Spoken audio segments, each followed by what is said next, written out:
He doesn't know how strong my hamstrings are, you guys. She's gonna be dying. My old lady cane.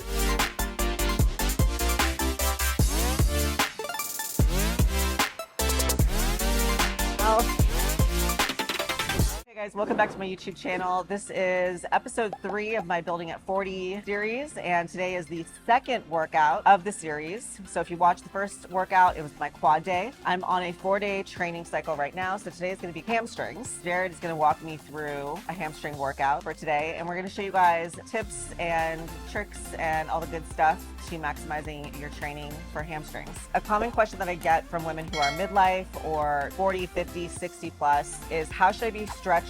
How should I warm up prior to weightlifting in order to reduce or prevent injury? It's a great question to be asking because as we get older, we have to be more mindful of rest, recovery, and just making sure that you're doing everything to prevent injury as best as you can. If you are weight training, it's likely that you may run into injury at some points. I'm gonna knock on, I need some wood here. I have been very, very fortunate in my weightlifting career. I've had very, very few injuries. Yeah. Mostly they're self-inflicted, like running into the machine. Yeah, weird stuff like overuse, like, oh, my knee hurts today, but then tomorrow it's fine. It's fine. Yeah. Or I literally bumped into a machine. Actually, I did the same thing. I have a huge bruise on my shin right now. Yeah, I always get the shin bruises. But in terms of actual injury, I haven't had a lot. I played basketball for 15 years. I've twisted ankles and jammed fingers and all the stuff. Yeah. But I haven't really had any major Yeah, and like you said, you've been active your whole life, which plays a huge part because you strengthen your tendons, ligaments, musculature, all around being able to actually stay and be active. And as somebody getting into it, so if you are 40, 50, 60 plus, and you're just getting into the gym, or you haven't been training that long, there are types of warm-ups. So there are basically 3 types of warm-ups that we would discuss. You have the general warm-up, and things that fall into that category are light walking. You might see people come in here, do jump rope or whatever. Then you have a dynamic warm-up, and that could be the things like leg swings, weird stuff you did for basketball. There used to be like crab walk and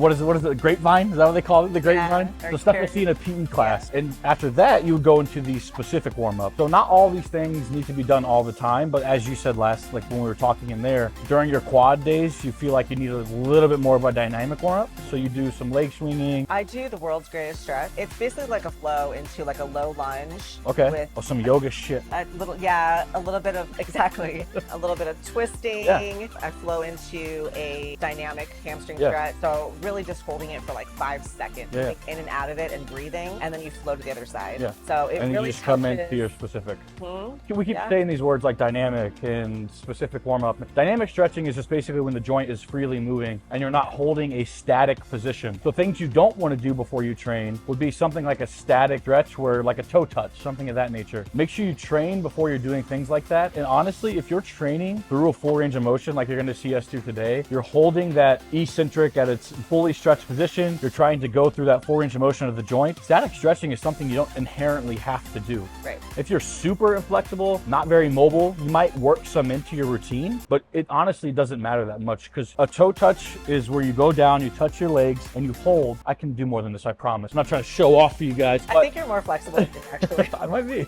But when you have a bar in your hands, what is that? Yeah. It's literally the same thing, but with added load. So you're not only getting more of a stretch, but you're helping to stimulate some muscle growth in there. Yeah. So before you train, you might not want to do that. It actually weakens the musculature for your training and could potentially lead to an injury. So if you were going to PE class in the 80s and 90s, a lot of times it was these static stretches, and that is 80s and 90s PE class, girl. 80s?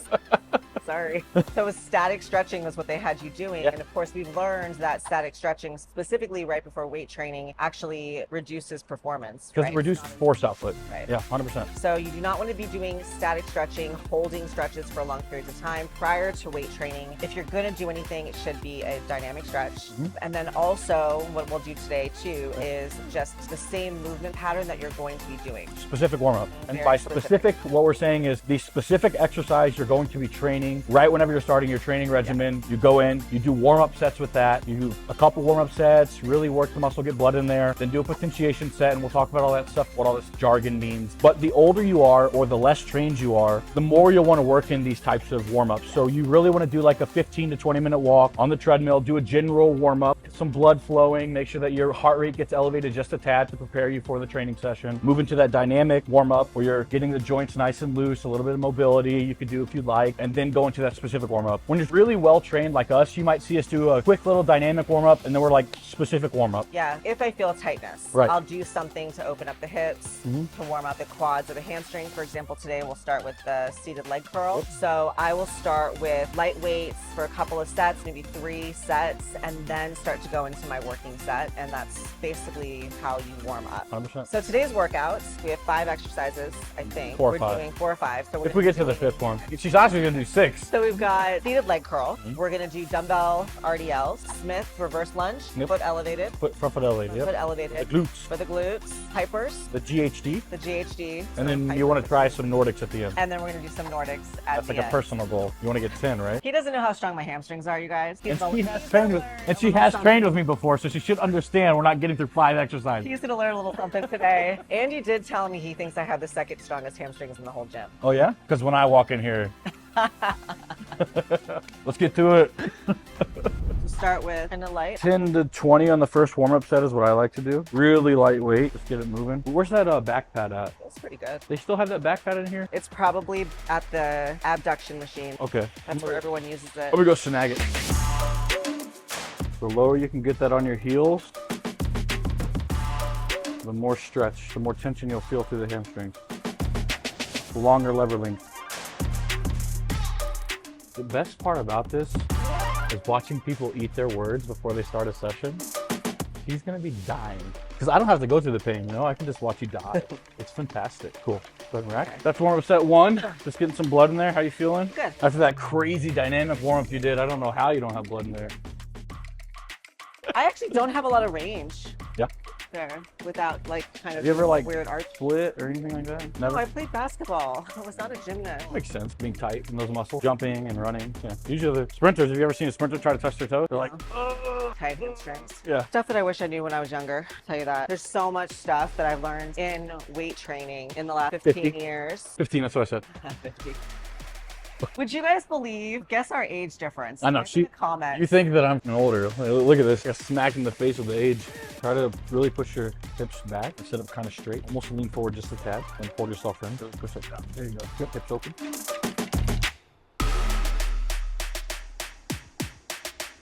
So it's a working set. You want it to be?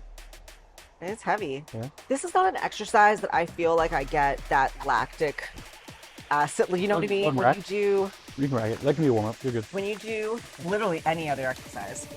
So we went up to her working weight. She did a few more than I normally would. You can potentiate in 2 ways. So we talked about that specific warm up on the machine. She did, what was it, 10 to 15 on your first, and she did like 8 to 10 on the next one. Slowly going up the weight that whole time. When you finally get to your working weight for the day, so we're gonna use probably around this, you can either go 10% above that and do a couple reps. So for things like leg press, that really works, because once you come back down to that working load, it feels lighter. You can do more reps. And there's actually a lot of data that just came out on potentiation sets, which is super cool. What people call it in like the sports realm is post-activation potentiation. There's a whole bunch of names for it. We just call it a potentiation set. Do a couple reps with the working load, take some time. It kind of like primes your nervous system to say, and then you go into your working sets and you're really ready to go. So it's just like the way the general warm-up warms you up for the dynamic warm-up, and the dynamic warm-up warms you up for the specific warm-up. That potentiation set warms you up to actually go into your working sets for the day. I think most women who are newer to weightlifting, or it's like the couple years in, maybe they've been training for 20 years, are using weight that's probably like their warm-up weight. Yeah, it happens. And like, okay, I did my 15 reps, I did my 12 reps, now what? Yeah. And I'm like, how do you know that it's the right weight? I have an answer, but I want to know what your answer would be. How what would a you know it's working a good weight for a working set? I don't think you necessarily have to push to failure to begin with. And as a female training for the first time over 40 years old, it's probably fine that they're training pretty sandbag-ish is what we would consider sandbagging. But over time, if you just say, okay, next week we add a rep, next week we add 5 pounds, next week we add 5 pounds, next week we add a rep, eventually they're failing at the 12, which they should be. And now you have a great starting point. That might take you 5-6 weeks, but it's not like they need this ultra crazy sports periodization. I have 6 mesocycles of doing a massing phase, and then I got to prep for WBFF Worlds, and then I got to do this and that. And you know what I mean? Like, they don't need all that shit. They can train for like 12 weeks. So you just slowly increase that over time, and they're sending you their programs, and it's like the first week you were using 10 pounds in your hamstring curl, and now you're using 50 pounds, and you're doing the same amount of reps. reps that you did, which is 20 because you were sandbagging, and we both know that. And now 20 looks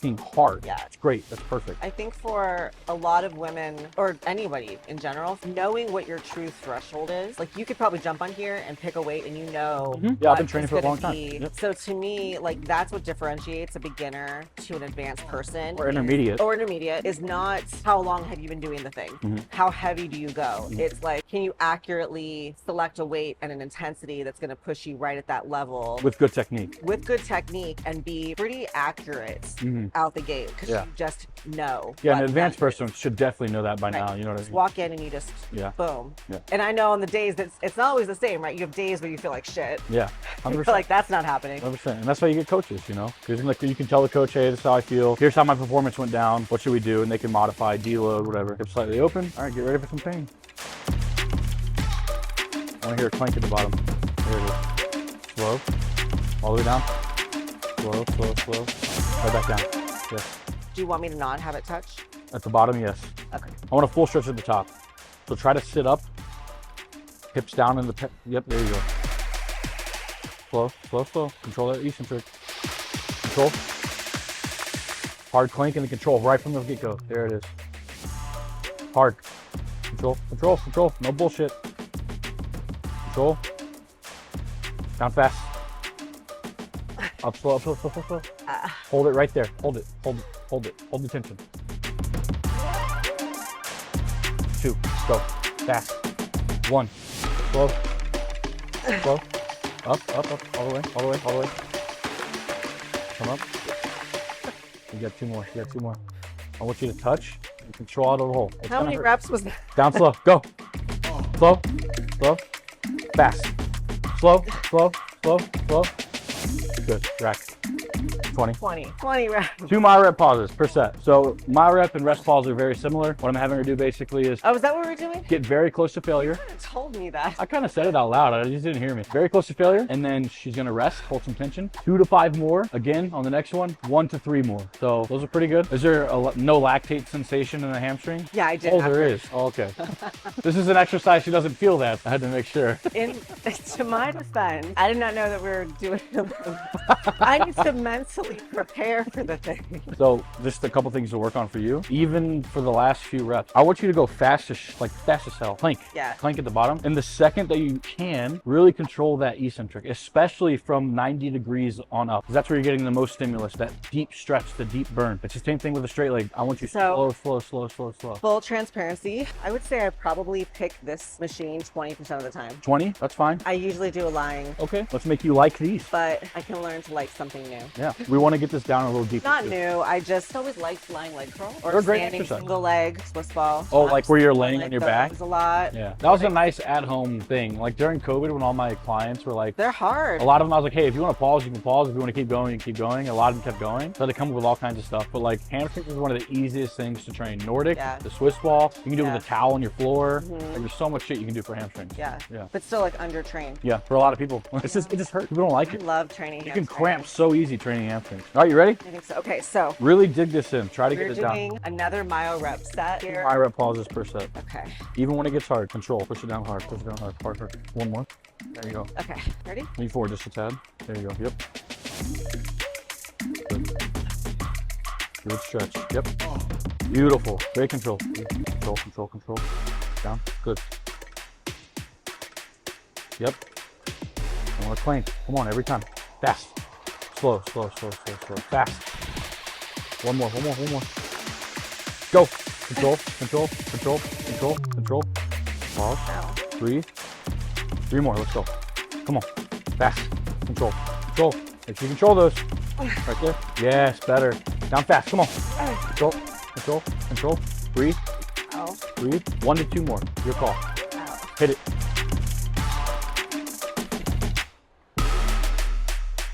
Yeah, good shit. Good shit. The third working set. Yep. Now, are we going up in weight here, or is this the same weight? Same weight every single set. Yep. Beautiful. Great control. More control. Control right there. Yeah, right away. Tap hard and then control. Good. Pause at the top. Breathe. Lean forward just a I think I tad. need something to like strap me in. All right, ready? Yeah. Come on. Yes. Back. Control, control, control, control. Breathe. Breathe. Ow.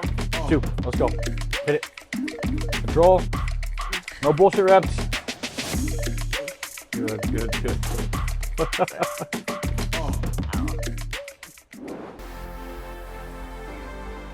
Okay, so just a slightly less bent. Just slightly. Butt back. Not bad. Push that butt up and back, almost like into the back corner of the room. Slow, slow, slow. Hips back, hips back, hips back, hips back. Up. One more. Slow, slow, slow. Cool. Go ahead and rack. So a couple things to work on. Slightly less knee bend, and I want you to literally like push your hips that way. Your toes might come off the ground. It's totally fine. If you find that it's fucking with your balance, we can always slide plates under your toes. Some people like it. Yeah. Sometimes it helps them. Fine. But I want that eccentric a lot slower. Even slower? Yeah. Okay. Yeah. Cool. Like it. So the goal is not to move a shitload of weight. It's to make the hamstrings work though. Yeah. Okay, these feel good though. Yeah. Advanced concept that we did today, but some of the people you train or some of the people who are over 40, they might, and this is just your training, they might be more advanced like you. So hamstring curls first, because this exercise specifically targets your hamstrings and glutes. And if you would like to feel your hamstrings more on it, it might be a good idea to do a hamstring exercise before these. So we did a lesser compound variation before we did the actual straight leg deadlift variation. And now you're gonna feel it in your hamstrings a hell of a lot more, even though it is targeting both the glutes and hamstrings. Yeah. They're a little more awake. Yeah, it's a good way to put it, layman terms. Wake up the hamstring. Waking up the hamstrings with working sets that kill you. Oh, they're awake. So, and for you, this is one last thing. Your technique's really good. That hips open cue that I gave you is going to, one, fuck your entire world up, because it's going to make this feel excessively heavier, but it's also going to hit your hamstrings better. Because whenever you valgus like this, put more tension in your hip area. And the second you open your hips, you're going to start feeling the tension in here. You might even get the shakes a little bit because you're not going to be used to it. Yeah. So foot placement on this, we're doing hip distance apart, not super wide. Totally fine, yep. Knees, the degree of knee bend is going to affect how much glutes are involved, right? So Yeah, we're doing I mean, less kinda, yeah. knee bend. Yeah. And I actually have the hard time with the knees open for me. So when I was born, my feet actually were like that. This actually feels really comfortable to me. Yeah. And my parents literally thought I was going to be like this my whole life. Bow-legged. Oh, Yeah. is that different? Bow-legged is this one? Yeah, I don't it's remember. the opposite. And obviously, the doctor's like, you'll just grow out of it. Yeah. Which I did, but I have noticed that like the tendency of how I feel more comfortable. That's a lot more common than you think, Weird. actually. So weird. Yeah. So yeah, being mindful to keep the knees more open with everything almost. Yeah, almost everything. Yeah, because I mean, it just puts your joints in a stacked position. It helps with joint integrity. It just keeps you healthier, like joints, and it helps to actually activate more tissue. So question, since we're talking about stretching, dynamic warm-up, injury prevention, or reducing the likelihood of getting injured, a lot of people don't like RDLs because low back pain. So what should someone do if they are experiencing low back pain or they have a history of low back pain? If you have actual pain in the area, do exercises that don't cause pain. Don't even do this one. If you can look at somebody's technique or hire a professional to help you assess technique so they can work you around that. Like a lot of people who say that they feel it in their lower back, I've watched their technique, and one of the biggest things they're doing is reaching. That's always the biggest issue. It's like a bend, like that. Yes. It looks like this. They're reaching like this. Yeah. That immediately, when the load goes away from the tissue that you're targeting, you're starting to hit erectors. And if you're rounding the lower back as well and you're going like this, that's like picking up a 120-pound box like this. Right. Oh, yeah. A lot of people get injured in their day-to-day lives. Exactly. They're moving stuff in and out of the pantry. Yes. That's why like you'll see those little images on side of boxes where it's like, this is correct and this is bad. It's like, yes, do this. Yeah. So make sure that the weight stays close to your body. It'll take tension off that lower back, and make sure you're keeping a nice lordotic posture from the start, because we're trying to expose the hamstring. So you can brace and stuff when you deadlift, like real neutral position of the spine, breathe in. But with this, we're trying to expose the hamstrings to tension. So this nice lordotic big chest posture is what you want more so. So leading with the hips. Yes, while keeping the bar close. Second set. Nice and slow. Really push the hips back, Victoria. Really push them back. Push them back. Push them back. Yes. Fuck that. Nice lordotic, big chest. There you go. Good. A little slower, Victoria. Slow and back. Slow and back. Slow and back. As you get deeper, you should be going slower and pushing your hips more back. Slower. hips open. Make sure you lead with the chest. Don't let your lower back cave. Pause, hips back. I want you to pause there in the hole for a second, okay? Hold that deep stretch. Hold that, now push the hips back, up, better. Hold the deep stretch every single fucking time. Knees back, right there, knees back, knees back, knees back, yes. Full hold, Victoria. Hold, back, yes. Big chest, big chest, big chest, big chest, big chest. Gotta slow it down, slow it down, hips back, hold it, hips back, knees back, knees back, knees back, up. Good, again, let's go. Yeah, there it is. Let's get it again. Big chest, Victoria, big chest, knees back. Hold it right there, hold, knees back, knees back, knees back. Yeah, good, rack. Fuck yeah, that was a good set. That was a great set. How'd that feel? Really good. You know, it's so interesting. When I am doing the rep, I feel all my hamstrings. When I first lift up, my lower back kind of feels like... Yeah, that's what I'm trying to tell you, to lead with the chest. But then what's weird is it goes away when I go back into the next rep. Yeah, but so it looks great. And instead of leading with the chest, so when I'm saying lead with the chest, that cue is to help you keep your lordotic posture on the way up. So whenever you're here and I'm telling you to hold it, and then I say lead with the chest, you're kind of going like this. So you're leading with the lower back. Yeah. Try to lead I with the feel chest. that. It's fucking heavy, so it's gonna be hard, but yeah, just try your best. I feel like I'm performing them differently. Oh, you are. Yeah. Because I actually don't usually feel low back at all. Yeah. So it's just like, I think the other thing is I usually feel my glutes kick in more on the lifting part. Yeah. I think maybe because my legs are a little bit straighter. Yeah, 100%. They're not kicking in as much. Oh, there's a lot of things that are different right now. Yeah. Like I'm sure you're more stacked with the rips. So like a lot of people, when they say neutral spine, they're like braced down like this, and they're really stable here. So like literally my body weight is shifted this way, and I got a lot of knee bend. And that is like a lot of glute. That's like a deadlift, a regular deadlift. A conventional deadlift hits the fuck out of your glutes. This is literally trying to expose your hamstrings to as much tension as possible. So it's all different. You're lordotic to start. You're pushing your hips back because this kind of pre-stretches everything. Now you push your hips back like this, and you're not super braced, super stable. Like it's all hamstring. Yeah. That's the whole point. We're trying to expose the tissue to the stimulus. Yeah. Okay. Remember what I said about holding that stretch? Big chest. Hold that, put your knees back, big chest. Better. Push those hips back even more, Victoria. Back the whole time, back, keep going back, keep going back, keep going back. Yeah, see your toes might come up a little bit. Totally fine. Slow, hips back, hips back. Yes, yeah, that was good. Back, back, back, back, back. Hold it, make sure you hang out down there for a second. Big chest, back, back, big chest, big chest, big chest. Try to keep a good chest. Lower back hard. Arch it lower back hard. Arch it lower back hard. Up, up, up, up. Good. Not bad. So what exercise are we doing? Front foot elevated Smith machine split squat. Better. And then up. Use that glute. Yeah. Stretch, stretch, stretch, stretch, stretch. Up. Use the glute. Perfect. Yes. Up, do 4 on this leg, and then we'll go put some weight on. Yeah.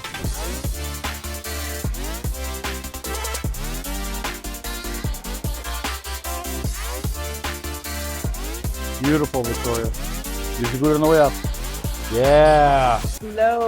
Low and slow. So let's talk about that. The importance of the eccentric portion of the lift. Yes, especially for females over 40. Oh my God, the benefits to that. Well, when we were talking earlier about injury prevention or injury reduction, slow, can I say this one? Slow the fuck down. Yeah, can I say this? I haven't said the F word ever. It's my channel. Am I allowed to say that? Am I allowed to say that? Beep that out. But seriously, what do you see though? When a lot of women go into a gym and they hire a trainer, what do they have them doing? Yeah, all kinds of crazy circuit training, fast, poor range of motion.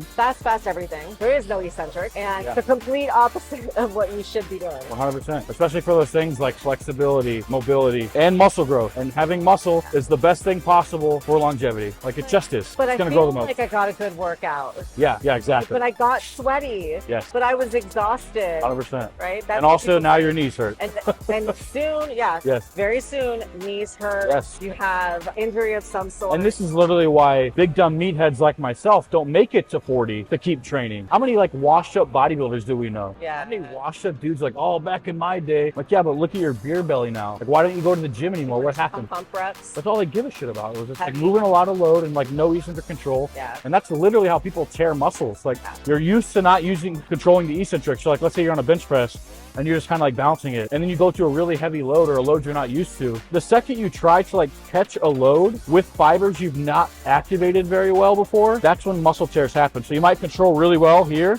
and you're kind of half repping. And then you realize you can't get the weight anymore. So the weight goes from the point at which you were stopping to here. And that is where the tears usually happen. Yeah. The muscles that you have not stimulated quite yet. Yeah. So you're taking no load at all on these fibers, and then you're going, that's all the load. Yeah. So it's like, use the 4 range of motion and use controlled eccentric, and you don't run into those types of problems. Or it happens even much with less. like there's a bounce at the bottom, Yeah. right? There's this bouncing motion. And that's where the muscle's under the most tension. So you Right. spend the most time there. 100%. There's a time and place for like athletic movement patterns, Sure. but like the dynamic warm-up is a great time for that. Sure, you should have some like a bit of athletic movement for older population. It helps a little bit. Absolutely. But during your weight training for muscle growth, you train like this. Control. So should we add weight? Yes. Stretch. Use the glute on the way up. Beautiful. We'll see 2 reps each side.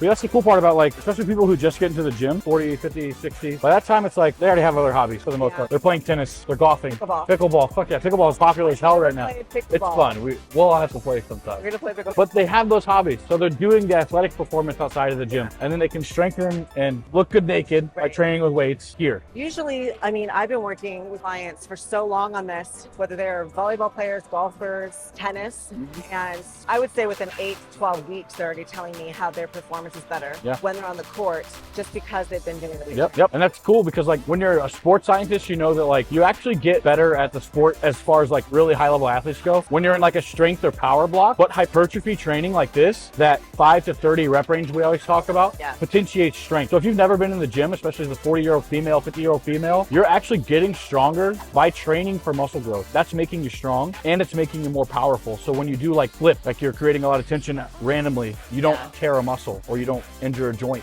So this actually potentiates all that stuff. And then whenever you're like sports science and you're working with high level athletes, you put them through like strength blocks and power blocks, but you don't have to do that. You're just getting into the gym to look good naked and not tear a muscle when you pick something up off the ground. So being strong at all the phases. Yeah. I can't say that I've ever had a coach give me like a power block. And maybe with basketball? Maybe. Yeah, because you're not playing sports, right? Like you wouldn't need power. You wouldn't need a power block. No, but a lot of people, they'll be like, can I train for hypertrophy and get stronger? And I'm like, do I look weak to you? Right. All things considered, I think I'm pretty strong. Yeah, and you could probably like, if I said punch that bag, it would look a lot more athletic and more smooth than somebody who's not trained with weight. Like, yeah, you're pretty powerful too, because hypertrophy training potentiates all these other things. When you want to get really good. They're just right. That's what you always hear. Functional. They're not functional. I'm like, I promise they're functional.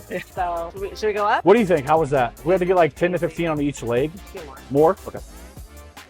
Even when you put that back foot down, try to keep that tension on this front glute. Better. Use the glute. Yep. Glute on the way up. Glute, glute, glute, glute, glute. Beautiful. Try to hardly touch that back leg to the ground. Slow. Right there. Yeah, better. Good stuff. Hardly touch it. Hardly touch it. I want that full stretch all the way down. Just hover. Just hover. Hover. Yeah, much better. Much better. Much better. Don't use that back leg too much. I'm watching. Nice and slow. Nice and slow. Nice and slow. Yeah. Oh, yeah. Try not to set it on the ground too early. Yeah, just up, good, switch. Take your time. So I've been really mindful to start, it's my weaker side. Awesome. So being really mindful to do that. On my glute day right now, we're programming all unilateral stuff because I can visually see. Oh, really? My DEXA showed 1.5 pounds more muscle on my right side, on my lower half. Wow. So you can like visually see it in my upper glute. Yeah. And a little bit in the quad. So you want to do 3 sets on this side and 2 on this side? Yeah. Because we can. I think we should. Okay, cool. Yeah, and on my upper body day, I'm doing like an extra, like 2-3 set too on the glute on this side. Hover that leg, hover, hover, hover. Yeah. I see you pushing off hard. Don't push off too hard. Try to use that glute. I know it's hard. Use that glute, use that glute, use that glute. Yeah, there it is. Big stretch, nice and slow, nice and slow, nice and slow. Front leg, glute, glute, glute, glute, glute. Good, right. Oh. Because there, it felt weaker. Yeah. Maybe it depends on the exercise. Mostly glute. So like I said, it's tough to say. Yeah, we may never know. But if that glute is fatiguing faster, it might be taking on the brunt of the work. It might actually be a stronger side for you. And you're just doing so much volume with it. This size? Yeah. You're gonna do this side again, Still right? recovering. All right, so if you want bigger glutes, better glutes, this is the exercise to do. And why is this potentially a better exercise? Oh, there's no potentially about it. I'm gonna talk that shit. Okay. We're not even doing that anymore. Most people that are huge advocates of hip thrusts know that you should also have other things in the program. And hip thrusts are a really good exercise for like pre-exhaust maybe, or doing some kind of thing at the end where like a quote unquote, people call them finishers. I mean, that's a dumb word for it, but I don't like that. they're totally a fine exercise to do, but they're not giving you the majority of glute growth. Stuff like this where you're getting a really, really deep stretch, so long as you can focus on doing the stretch portion. So Victoria before, she was kind of just in a split stance doing the exercise like this. What I told her is there are two components to mind-muscle connection. The mind-muscle connection on the eccentric is more important than the squeeze mind-muscle connection you feel in a hip thrust. The concentric phase of a lift is being shown more and more to not have as much benefit as the stretch. How much stretch do you get in a hip thrust? Not much. So when you can really have this played out just in front of you, just a tad with a slight torso bend, like a conventional or straight leg deadlift, Demonstrate. a little bit of a torso bend, and you're using this glute and controlling that, slowly putting that toe on the back on the ground, slowly. If you can just pistol squat that shit, that's why we're doing it on a Smith machine. Because if she could just pistol squat this, amazing. You're using the hell out of the eccentric, the stretch phase, which is the best thing for muscle growth. So she's using this eccentric, a huge stretch, and she's coming up trying to use that too. She's not pressing off the back leg a shitload like you'll see with people when they do lunges, when they're just like pushing off that back leg like they're a sprinter. She's hardly using that back leg. It's just there for more stabilization, just as the Smith machine implement is. Because you can do this with a dumbbell, you can do it with a barbell. The Smith just seems to be a really good implement for these. But every time she gets off of this, she's like waddling off. She's like, oh my God, that's all glute. Like, yeah, you're actually mind-muscle connection with your eccentric here. That deep, slow stretch, holding that deep stretch for a full second at the bottom is amazing. This looks fantastic. Long story short, if you want huge glutes and this is not in your program, I don't know why. It's tough. Ow. All right, now sprint. So my unofficial way when people ask me, how do you know you're lifting heavy enough? How do you know you're doing the right weight? You're going close to failure? My non-scientific way to know. I mean, it's an anecdote, so it's still technically a scientific answer, right? At the end of the set, if you will look like that guy, this guy over here is laying on the floor. If you finish the set and you suddenly develop Tourette's and you start dropping F-bombs, that probably means that you've hit the right intensity. Well, now you can That's just take it. Now that they know. No, it just comes out. It's so unintentional, it just comes right out. Then help. Here? Yep. So just basically just one hand on this. You're just kind of using it as assistance. So when you're trying to go slow on the way down, you don't just fall into it. You're kind of just, yeah, exactly. Slow, slow, slow, slow. Yep, and then up. Nice and slow, slow, slow. Hold, up. Slow, slow, slow, slow, slow. Pause, up. Good. Yeah, much. Still good though. Yeah, they're good. There's much past like here. It's just mostly erector. There's not much going on. Yeah. Just pause it. You're already fully stretched out, and then you're just kind of bending at the torso. Yeah. So just. I feel all hamstrings. Yeah, because we're stopping you at about the right point. Yeah. That's good. Some people bend all the way forward Which is like a great back exercise. for back. Yeah. We had somebody on our channel actually one time do like a whole posterior chain. So they're doing back as well. We had them do like a flexion row with a barbell where they were literally coming up with it. Oh, I've seen that. Yeah. You were trying to train it all at one time and get everything out of the way. But That sounds hard. this is like a Nordic. This literally isn't strict. Yeah. So I guess 2 for 1. You got your 10 with assistant. Do it without assistance? Yeah, maybe. Wait a second. So I would just come straight down and get back up? Yeah, you kind of are thinking about like, there's a lot of people are super bunched up and they have their hips back like this. Try to really stretch everything forward so you're actually exposing the hamstring. Out. Yeah, exactly. The longer lever length, the better. Everything. That's why I had you like sit up and have the pad as low as possible on your hamstrings. That's why we kept that foot off. Like that's the whole point of all that. That's why I had you put your hips back on the straight leg deadlift. It's all just exposing the proper tissue to the stimuli. But you can make these easier. That's fine. You can do a whole bunch of them, whatever. forever. But the point of weightlifting is not For hypertrophy, right? you Yeah. should make it hard. Yeah, if you're trying to grow muscle, that's the entire purpose. Right. Make the fucking exercise as hard as possible for the target tissue. You know, being a sports athlete most of my life, it's tough. Weight training, that was the biggest shift in my mind on like playing basketball. It's like perfect execution, like very technical stuff, but like you don't miss. Right. And then to go to weight training and like the whole point is to fail. Like if you failed, you did a good job. Because I mean, I would get so frustrated if I couldn't do the 10, I only got 8. I would be mad at myself. Yeah. Like in basketball, if a shot is easy, fuck yeah. Yeah. But in training, if your hamstring exercise is easy, that's bad. Right. That's not good. So difficult. Nice. Make it hard. Control.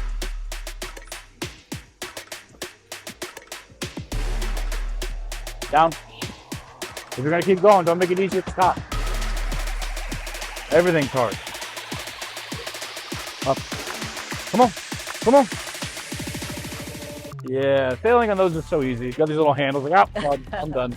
Good stuff. I had an interesting question today. My Insta stories. How sore am I after a workout? So curious to know, should you be sore after a workout? Soreness likely has a correlation. There are like 15 things that correlate soreness with muscle growth. A lot of people like who are super evidence-based will say soreness doesn't necessarily, okay, right on, man. There are a lot of things that correlate directly. So a little bit of soreness after you train is a good thing. If you're sore for a fucking week, probably not a good idea. Like the amount of times you should train your muscles per week, the frequency at which you train them, and optimization of muscle growth is a lot higher than a week. So if you're consistently sore for a week and a muscle you're supposed to train 3 times a week, you're overlapping soreness way too often. If you can get just sore enough where you're recovering on time for your next session, so like you're training hamstrings and glutes mostly today, your next leg session is when? Should be 2 days, 3 days? 2 days. 2 days from now? So if your glutes and hams are mostly recovered for that hard glute session, that's awesome. That's perfect. If you're extremely sore when you're going in to train your glutes, likely a bad idea. You might want to take another day of recovery. And there's a correlation between soreness and injury. Oh, there could be. I was reading about, I think yesterday, your likelihood of injury also increases if you're like sleep deprived. So if you're not getting enough sleep, it's not did you stretch or you didn't stretch. It's like you're stressed, you didn't get sleep, and potentially you're still sore from your last session. 100%. That's like the perfect big storm potion for getting injured. 100%. Yeah, so like consistently being sore after your training is good. If you're never getting sore, maybe reassess your training intensity, how hard you're going, because you want a little bit of soreness after you stretch. I think if you're going to failure on a couple of things, yeah, the likelihood that you're not sore is very low. Oh, 100%. Unless you're just coming in here and like we've been talking about this whole time, just moving shit around. Yeah. Like coming, you know, doing some dynamic curls. All right, one more set. Yeah. Is that where the tension is? That's where you're stopping. Okay. Stop here and go back down. Oh, go from this way. Yeah, yeah. Okay. Just like a leg press. Like we're not stopping like this the whole time. Come up a little more, I think. A little more. Come on, come on. Right there. Down.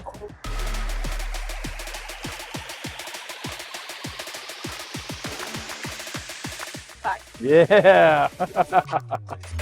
Harder when you don't rest at the top. My cane, my old lady cane. Did you see how unimpressive failure was? It was like, nope. Yeah. Failure looks like, no. Yeah, that's it. It's not like, yeah. Like bodybuilders try to make it seem. Like, you're just moving shit. I can tell you that right now.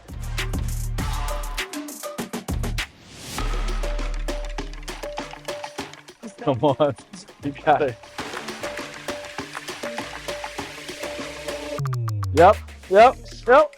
That's good. Can I make a suggestion? I'm gonna be sore tomorrow. That's probably good. I think doing a squat variation and then also trying other stuff would just be Very an absolutely awful idea. Yeah, I think we lit up the hamstrings today. And the glutes. And the glutes. Yeah.